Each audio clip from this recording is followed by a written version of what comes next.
This week, we're talking about a tool that I call turnaround time, which will help you manage your workload, get things done in a timely fashion, and not find yourself overwhelmed and overworked in the process. You are listening to Love Your Job Before You Leave It, the podcast for ambitious, high-achieving women who are ready to stop feeling stressed about work and kiss burnout goodbye forever. Whether you're starting a business or staying in your day job, this show will give you the coaching and guidance you need to start loving your work today. Here's your host, career coach Corey Lynn. Hey y'all, happy Wednesday. This week, I'm going to teach you about a tool that I've actually been using even longer than I've been a coach. So it's not 100% a coaching tool. I think it's more like just a job strategy tool, but I use this with my clients and I teach it to them all the time because I think it really helps them manage their workflow and do really good work without stressing as much as a lot of them do before they come and work with me. And the tool I'm teaching, I call it turnaround time, and it's very simple. Turnaround time is the amount of time that someone can expect it to take for you to deliver a piece of work. So this is a tool I used back when I worked in corporate IT, and I think I actually probably learned it just from the way that we did projects in that organization. So I would work on all of these different projects. I was on the IT comms team, so I wrote basically communications for the IT department to the rest of the company. And I would be on all these different projects, going to all the meetings for all the different projects, and all of the project managers and all of the meetings would be saying like, okay, like when can you get this back to me? And like, how much time do you need? And through working with them, I just developed kind of a system where I could understand, okay, if it's this kind of communication, here are the things I need from the stakeholders. And then here's how many days I will schedule. Like I will tell them it will take for me to turn that item around from getting the inputs to being able to deliver the product that they want. And for me in this job, it wasn't as simple as how long it would take me to do the work. What I also had to take into account was I had to get approvals. And often, at least in the beginning, I was having to get approvals from people who worked in different time zones. So it wasn't like I could just text them or email them rather at like my lunchtime and get an approval by the end of the day because they might be like in London and they might be totally offline by that point. So I was doing like basically a little calculation in my head where I was like, okay, if I get everything I need from the stakeholder, like it's going to take me 3 business days to turn this around. And then what I would also do is I would add what I call fluff time, just like buffer time, a little extra time in case anything went wrong. Because guess what? In life, sometimes things do go wrong. Things don't go according to plan. Maybe an emergency project would come up, or like, what if someone had a sick day? Any of that stuff. And what this allowed me to do was it allowed me to manage my workload, even though I was working on all these different projects with all these different stakeholders and all these different project managers. But I was on point for the communications for most of the things I was working on. So it allowed me to basically do all of that work and then deliver the work in a timely fashion when I said I would deliver it without getting bogged down. And I would like kind of have, an idea in my head of how many different things I was doing and when the various dates were. And I could use that to basically like run my calendar. And I love this concept because it works so well, and it works very well for a few reasons. Reason one is I have to get clear with myself on how long it actually takes me to do things and how much time I need also to be waiting on other people for the various parts of that. My timeline wouldn't kick off until I got the information from my stakeholders, but my timeline would include me getting the approvals from my leadership, which meant that like I might have to send it for approvals and they might send it back and say like, no, it has to have this other thing. And then I would have to add the other thing and then send it back. And it might be some back and forth. So it helped me get really good at making those kinds of estimates. And by the time that I moved on from working there, I had a pretty great system and I didn't have to think too hard about it. I just knew like, okay, if you come in with a communication, it's going to be 3 to 5 business days and from when I get the information and blah, blah, blah. But this is something that when my clients come to me, a lot of them don't have a system like this. And a lot of them are running on kind of like do it as soon as someone asks for it, but they also have 57 other things. And so they get really overwhelmed. So they have all these different things. and then some kind of like fire happens, not a literal fire, but like a work fire. If that's not a term you're familiar with, it basically means like an emergency, like some shit went wrong, or there's like some kind of immediate need. So anyways, before my clients come to coaching, a lot of them, as the high achieving perfectionists that they are, and sometimes people pleasers as well, basically they just want to do everything that's asked of them as well as they can, as fast as they can. And if there's more work to do, they sometimes really struggle to stop working at the end of the day, even if they've scheduled that they're going to like log off at 5 p.m. They may be feeling a lot of stress about work that they're leaving undone. And then things also may be slipping through the cracks because a lot of people that I've worked with are kind of like just trying to manage it all sort of like in their heads or on like some kind of to-do list or like a bunch of little sticky notes. Actually, back when I worked in corporate, even with my turnaround time thing, I did have a bunch of little sticky notes. So nothing wrong with that methodology. But if we're just having the sticky notes or the to-do list and we're not incorporating the idea of turnaround time, then it's really easy, I think, for people to feel like they're behind and they're not doing things fast enough. Because no matter how fast we can do things, we can always have that voice in our brain saying like, you could be doing it faster, you could be doing it faster. So turnaround times are helpful because, again, we have to get clear with ourselves on like what the estimate is of how long we think it will take. And that's not just how long it'll take to do the work. It's if someone brings a work task to you, how long it will take, considering you probably already have a bunch of other shit on your calendar and you have to fit the new item into your workflow. You have to fit it in, you have to prioritize it, and it might not be at the top of your priority list. So it's about being clear with ourselves so that we can calendar appropriately. But here's the other thing it also does. Turnaround times are also how we set expectations with other people. So for instance, there was a client I worked with earlier this year, and people would often ask her to do urgent work. They would be like, there's a rush on this. I need it in 2 hours. And she had a lot of other work to do and didn't always want to be taking on these rush orders. And she had other work she wanted to do and other work that was important for her to get done for her role beyond just what these other people wanted and needed.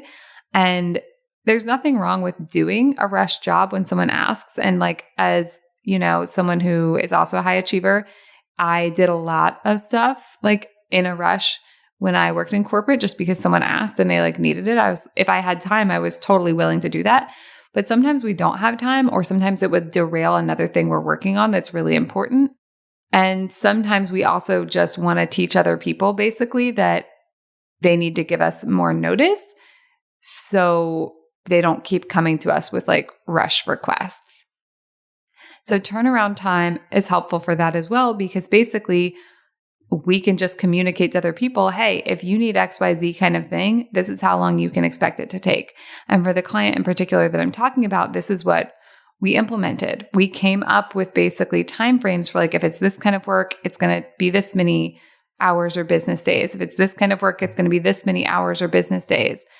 And doing that helps other people know when they need to tag us in for work. And it helps them plan better, and it helps us plan better. Basically, it helps everything run more smoothly, and it helps us to prioritize our work more clearly. And we can leave space for like emergency things that come up, but it also, I think, really incentivizes for other people not to let things become an emergency. We can't control other people, so sometimes they might still bring us a rush thing. But when we've been very clear about what our turnaround times are, it's much easier to say to someone else, hey, I'm not going to be able to do that in this timeline. I'm working on this other stuff. I would love to be able to partner with you on that, but that timeline it's just not doable. Now, obviously, just because we have a turnaround time doesn't mean we can't do things faster. When I worked in corporate, I made my turnaround times, like I said, with that extra fluff time so that in case anything went wrong, I wouldn't be late. But what that also allowed me to do was deliver things early most of the time. And I love that because that's sort of that thing like, what is it? Undersell and overdeliver, right? Undersell and overdeliver is not my favorite phrase because I don't want y'all underselling yourself, but I think it's more about if you're going to make a promise about a deadline, promise a super doable deadline. And then if you're able to deliver early and over deliver that way, awesome. But also, if you're not and you just deliver on time, that's still excellent. Here's what this kind of system also does. This kind of system that helps you set expectations with yourself and helps you set expectations with others, I think also helps you stop working when it's time to stop working. If I'm just like taking in work and taking in work and taking in work and like my brain's like, do it all immediately because I haven't been clear about what the turnaround time is, and I think the way to be successful is just to do everything as soon as I get it, then I'm going to be internally incentivized to always keep working. It's going to be hard for me to stop my workday at 5. It's going to be hard for me to not start my workday early. It's going to be hard for me to do the other important work on my calendar because I have all these open things that I need to give back to other people. I don't think that helps us do a good job over time for ourselves or for others. I think it makes much more sense to have the turnaround times and then to be able to say to ourselves, like, okay, like I feel that, internal pressure to deliver everything at once. And that's also not the agreement we made. And we know that this isn't due until like, let's say next Tuesday. So we can actually stop working on it for now. We can log off at the right time. We can prioritize the rest of our calendar. And even as we get more work coming in, we can fit it all in and then deliver the things on time and let that be successful without kind of trying to force ourselves to just go as fast as we can and deliver as much as we can. Having turnaround times is also essential because it keeps your calendar from getting over full. If you have turnaround times, you can only fit so many things in at once. I guess this is a little bit turnaround times and a little bit the calendaring. Like, so when you have the turnaround times, you get all the work in and then you take all the work and you prioritize it. And then you make sure it all fits in the time frame you have. So that might sound complicated, but it's basically just math. All you have to do is look at your calendar and see where you have spaces where you can work. And if you're self-employed like me, you can kind of do whatever you want, but a lot of y'all aren't self-employed. And so what it's going to look like is looking at your calendar, seeing how much of it's already full of like meetings or existing work. And then when a work item comes in, where can it go? That'll be part of how you determine your turnaround times is like how many hours do you have available and what can fit in there, and then how do you prioritize it? Here's the thing. I don't have the answers for how you prioritize your work because I'm not the expert on your work, but you are. And when you give yourself permission to have these established turnaround times and to only do the work that you can fit on your calendar without cramming your calendar like super totally extra full, by which I mean you schedule work on your calendar, but you also schedule time for breaks, you schedule time for lunch. And if you have the kind of job where things do come up that are true emergencies that turnaround time doesn't apply to, you actually are calendaring in time for that too, instead of filling, all 8 hours of your workday with stuff and no room for anything to go wrong. When we do this, what happens is we get a much more functional, manageable workload, and we're able to have clear conversations with other people about what they can expect from us when they want to collaborate with us or they want us to complete something for them. We also get a lot more control over our calendar. I know so many amazing, intelligent, wonderful humans who feel like their calendar is running their life, who feel like the things people want from them at work are like running their life. No one else is running your life. You are running your life. Your calendar is a tool, and your work deliverables are your work deliverables. It's your job to figure out how to do them in a way that is going to be sustainable for you and then communicate that to other people. Now, listen, I do agree that it would be great if everywhere in the world, workplaces also had a culture where they were very clear about like, we're not going to ask people to overwork and we're only going to assign as much work as people can do and we're going to super support them. But a lot of our workplaces aren't like that. And even when people are in workplaces like that, if we personally have internalized the idea that we have to do everything as fast as we can, as well as we can always, the culture of the workplace will not stop us from doing that. I see this all the time. A culture of a workplace can be totally pro taking vacation, but if individual people have it in their mind that it's not okay, they won't take it. So I just want to be clear. I agree that the culture of workplaces has a lot of room for improvement in a lot of places. But what I'm doing on this podcast with y'all is helping you work on your relationship with work from the headspace of one, right? From just your mindset, because that's where I see a lot of people really struggle. So it's not to say that making changes at an organizational level wouldn't be helpful. It totally would. It's just, that's not what we're talking about right here. And for some of y'all, your workplace is already super supportive of you not overworking, and you're just struggling not to overwork because of your internalized ideas about like what it means to be a good employee and a good person.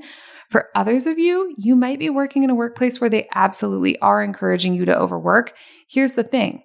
I've worked with clients like that, where the workplace does encourage that. And we've still been successful together in their coaching of teaching them how to employ things like turnaround time and boundaries and asking for what they want and other tools that I teach on the podcast to create a better experience for them without them having to leave their work. So I think a lot of people think that if it's not going well, or if your company culture encourages things that don't really align with you having the work life you want, you have to leave. You're certainly allowed to leave. That's always an option for you. I have a whole podcast on that about how to quit your job whenever you want for whatever fucking reason you want.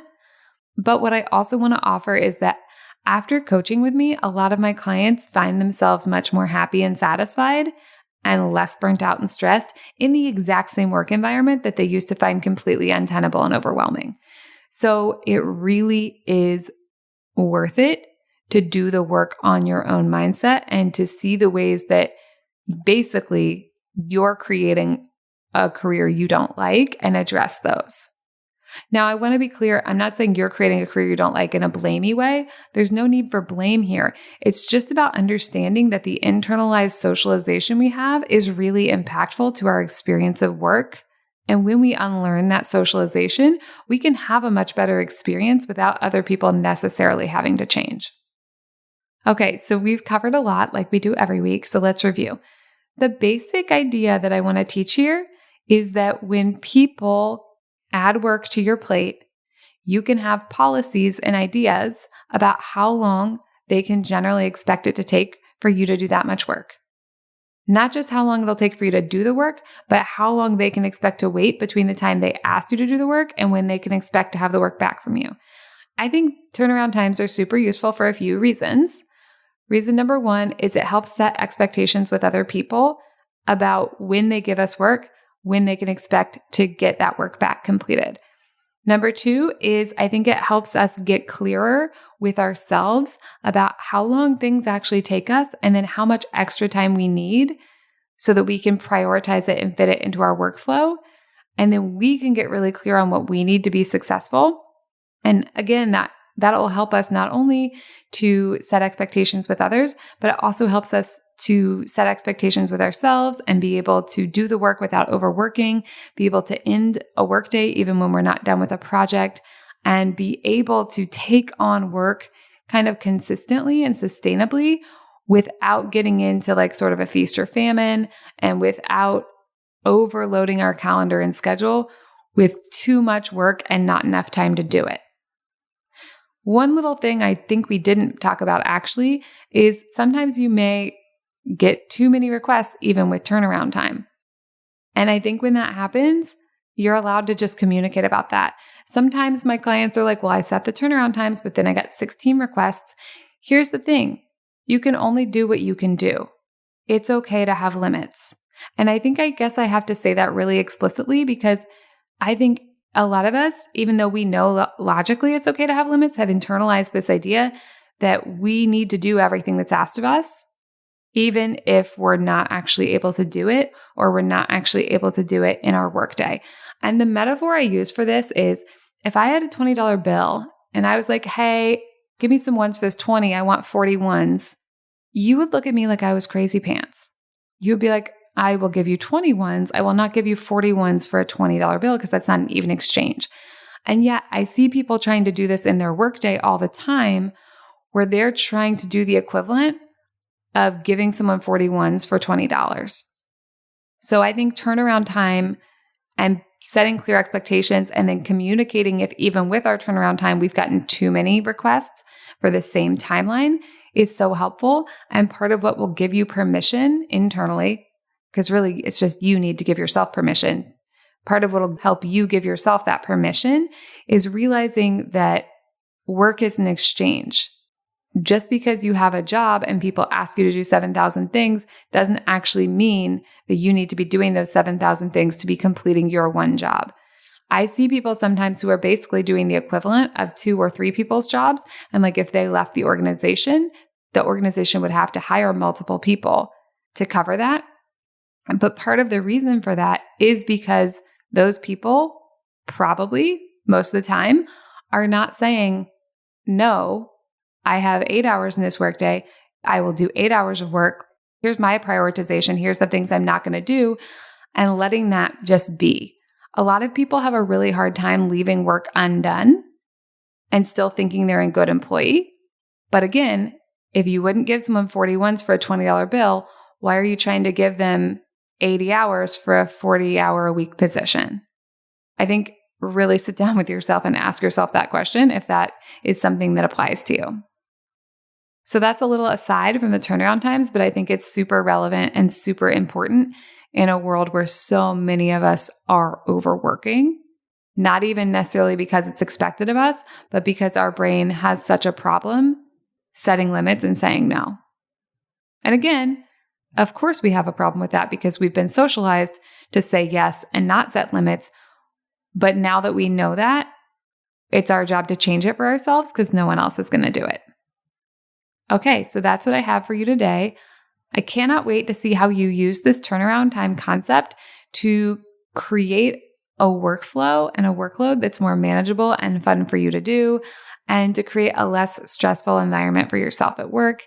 If you have questions about it or want to tell me how you've succeeded in employing this tool, reach out to me on Instagram at Corey Lynn. I'll talk to you there. All right, bye. Thank you for listening to Love Your Job Before You Leave It. We'll have another episode for you next week.